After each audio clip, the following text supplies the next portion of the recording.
Writing a novel is a scary prospect. They're so long and winding, they can seem never-ending.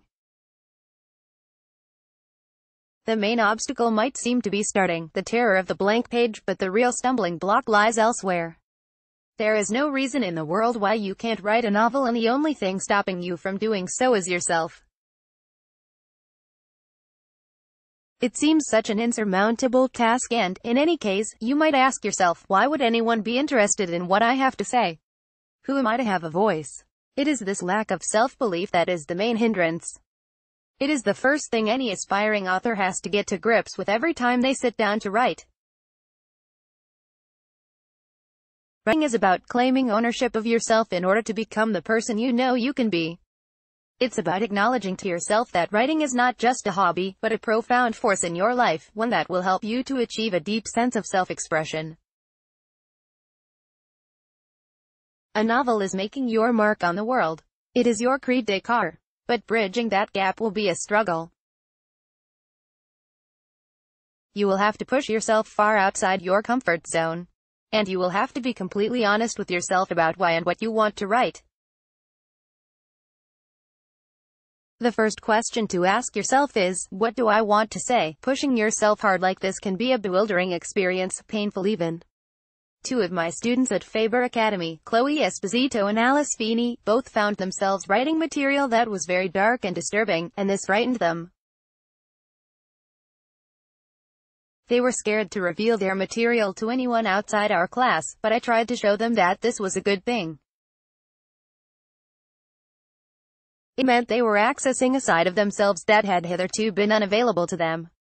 They were tapping into the deeper recesses of their minds, which is where all the most interesting stuff usually lies. Good writing isn't about describing the world around you, it's about creating something out of nothing. Both went on to write books that were bestsellers. No matter how well you plan a novel beforehand, it is in the act of writing itself that the best ideas usually present themselves. One must not seek, one must wait, said the French painter Jean-Baptiste Camille Corot. When writing, you are placing yourself in the white heat of creativity. It is a very special place to be, and you should organize yourself and your life to stay there for as long as possible. Don't worry what others think. You are writing for yourself. Self-doubt can be crippling. It is a nagging voice saying that your work is terrible. When that happens, the thing to do is to push that voice outside the room and close the door. Hard to do, so make a point of doing it. You must protect yourself in your space, because writing your first novel is a very precious process. This is the time to let the story flow out of you. A critical response to what you have done can come later. Exposure is a great fear. What will my mother think? What will my friends say? The moment you start worrying about that, you're doomed. The strange thing is that the more of yourself you put into your book, the more invisible you become. If you write half-heartedly, you will stick out like a sore thumb, but if you commit fully and be true to yourself about what you want to say, no one will notice.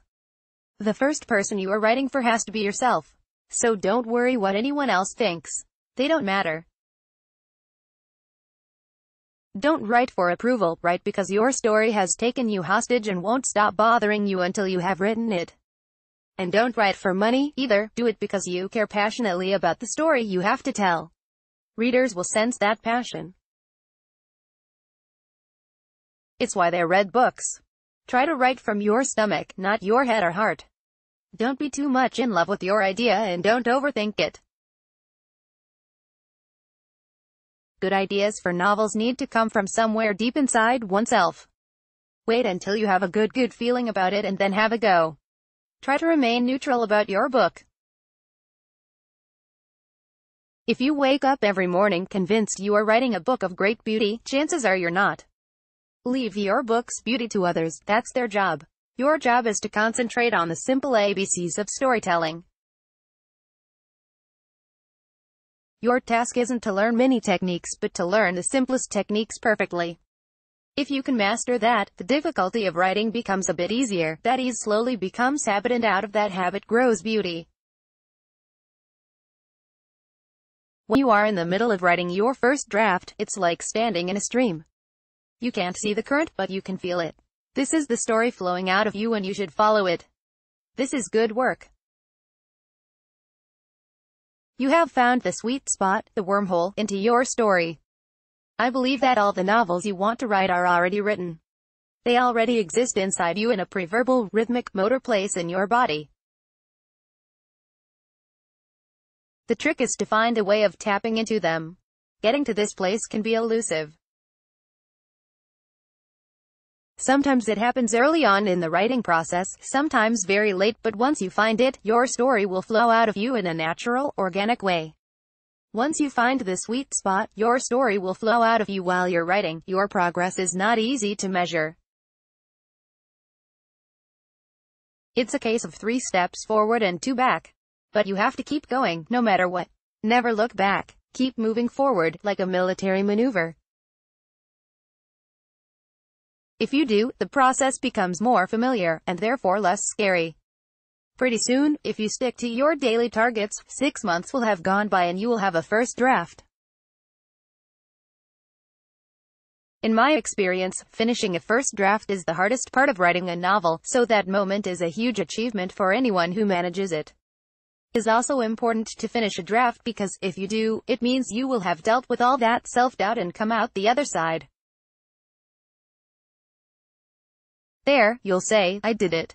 And if you did it once, you can do it again, and next time you will have much more tenacity and resilience just when you need it. No one can ever say if your book will be any good. All writing is a leap of faith, but there is a power in letting go and taking risks. The playwright Edward Albee said that if you are willing to fail interestingly, you tend to succeed interestingly, too, which is true. Will it be easy? No.